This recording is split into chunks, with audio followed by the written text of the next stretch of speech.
Es decir, la explotación de petróleo y sus recursos eran menores, resultaron ya menores en ese año, en el año 70-71, menores que la incorporación de nuevas reservas. Esta condición obligó, y eso que el señor Nixon en su momento redefiniera unas políticas energéticas globales de los Estados Unidos de manera de tener una seguridad energética estratégica para los Estados Unidos. Y entre ellos entró Venezuela, y está en su discurso de en la reelección que gana en el año 74, donde habla de que Venezuela se convierte en el verdadero apoyo que va a tener los Estados Unidos frente a su crisis de producción, de existencia de sus reservas petroleras y su visión de consumo hasta el año 2000. Estamos hablando del año 1974. Ya preveía los Estados Unidos que este petróleo venezolano le iban a dar la seguridad, era su seguridad estratégica energética para los próximos 25 años, contando con, tal cual lo está en el discurso pues, del señor Nixon, que iba a utilizar pues, las reservas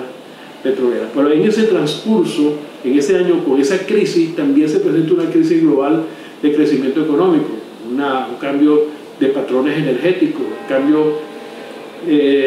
digamos, de una mentalidad industrial, de una ingeniería y toda una industria pesada que se apoyaba en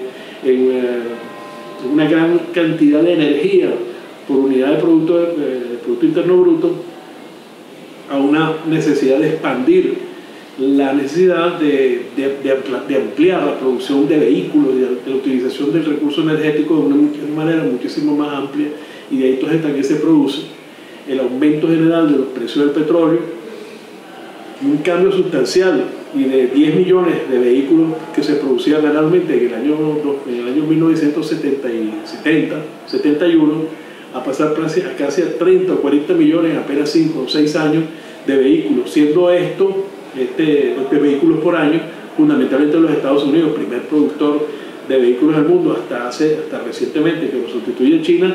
pero le permite a Estados Unidos relanzarse en todos los campos relacionados que tienen que ver con el motor de 4 tiempos, es decir, los vehículos, los camiones, las gandolas, porque no solamente es gasolina, sino es el diésel. Si se reestructura toda la economía, y en este caso, pues los países productores exportadores de petróleo en esa coyuntura o en esa crisis política, energética, social de los Estados Unidos, logra pues entonces López tener por primera vez una presencia y se asocia a que los primeros, el mejor negocio del mundo iba a ser ya no la refinación y la explotación de productos refinados, sino la explotación de petróleo en sí mismo. Y entonces se da la situación de países como los nuestros, que están vinculados al mundo con una relación de parasitismo, se podría decir, puesto que la relación de producción entre lo que costaba o se percibía por petróleo en Venezuela superaba el trabajador vinculado con esta actividad, y en general el salario superó por cantidades de veces el salario de los trabajadores del mundo, y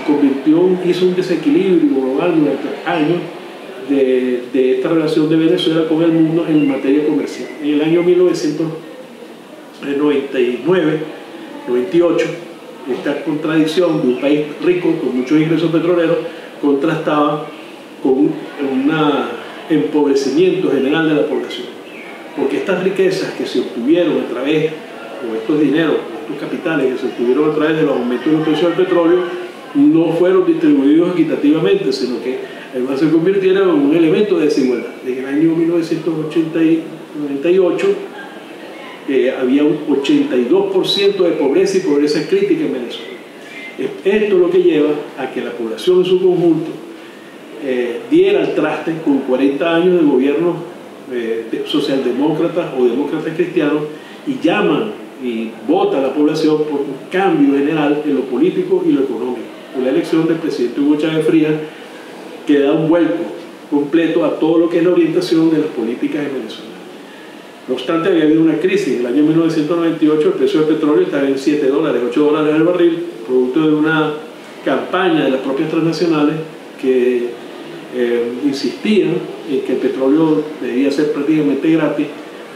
y esto, digamos, atendiendo al tema de los consumidores estadounidenses, pero las grandes transnacionales petroleras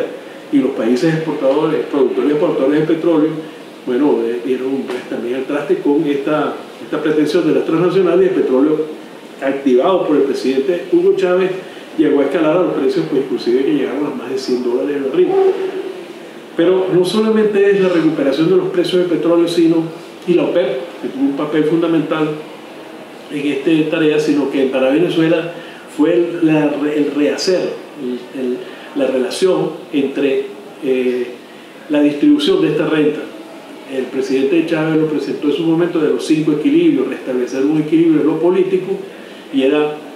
fortalecer los derechos de las personas, de los venezolanos y las venezolanas, contemplados en la Constitución. Segundo, los equilibrios sociales, es decir, pagar las gigantescas deudas que se habían producido por la desigualdad y la iniquidad, producto de la rapiña que la oligarquía o la burguesía venezolana, junto con la transnacional, habían extraído todos los recursos venezolanos. Tercero, lo que es el equilibrio territorial. Venezuela, con 30 millones de habitantes, vivíamos en 15% del territorio, y de espalda, no solamente el resto del territorio, sino donde está la mayor cantidad de riqueza, tierras fértiles, el agua, etc. El equilibrio en lo económico, para dejar de ser un país monoexportador y tener actividades económicas que nos brindara ese equilibrio. Y por último, el equilibrio de las relaciones internacionales, puesto que el 100% de nuestras relaciones internacionales eran con los Estados Unidos. Esos 5 equilibrios, estos recursos extraordinarios del petróleo, que todo se iba o bien a las arcas de las transnacionales o bien a los grandes capitales nacionales, bueno, fue reorientado para apoyar esto y impulsar un reequilibrio en estas variables que mencioné. Esto avanzó con tal fuerza, sobre todo en lo social, con proyectos que tienen que ver con salud, con educación, con vivienda. Avanzó con las relaciones internacionales, diversificación de la producción petrolera que iba exclusivamente a los Estados Unidos. Se hizo relaciones extraordinarias con China, la India, con Japón, para que el tema de la producción petrolera no nos amarrara, no nos atara a un solo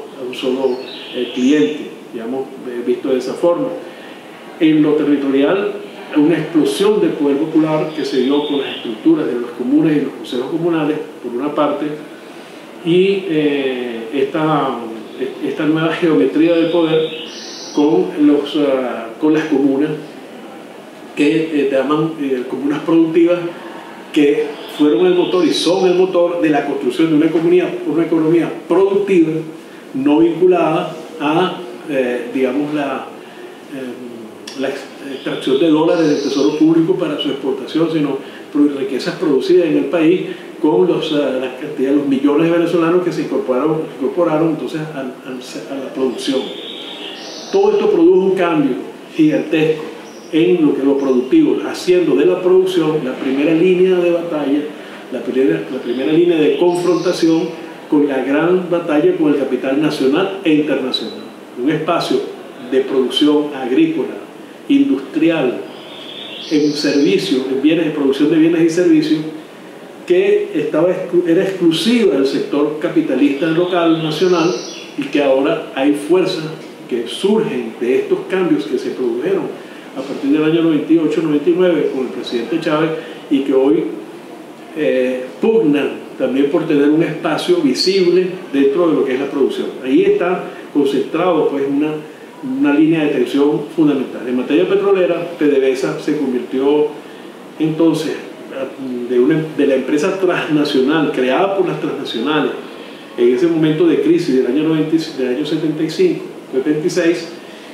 se convirtió entonces ya en una empresa que no le servía para capital transnacional, y por eso es que PDVSA ha sido objeto de un ataque brutal desde afuera y desde adentro. Desde afuera por la dependencia tecnológica, toda esa tecnología que tenemos es tecnología de los Estados Unidos o británica o inglesa, y esa dependencia en este momento de un cerco financiero, un cerco económico, que además nos limita y no nos dan acceso a reparar, a los repuestos, a digamos, los pagos, tenemos complicado todo lo que significan los pagos por servicios de otras empresas, que con esas limitantes, de otras empresas extranjeras, y que nos ha obligado ahora, dentro de una gigantesca crisis de producción,